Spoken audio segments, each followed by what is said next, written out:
Hey everyone, in this tutorial I'll show you how to download projects from Replit in 2026. So if you want to keep a backup of your work, move a project to another computer, or share the source files with someone else, Replit makes the process pretty simple. Once the download is ready, save the file to a location on your computer where you can easily find it later. In most cases, the project will be downloaded as a compressed archive file.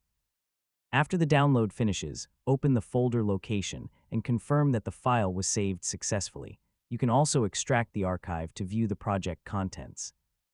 If needed, move the files to another device, upload them to a different platform, or keep them as a backup copy of your work. Before deleting or modifying the original project, it's a good idea to quickly check that all important files were included in the downloaded version. And that's it. That's how to download projects from Replit in 2026. Thanks for watching, and I'll see you in the next tutorial.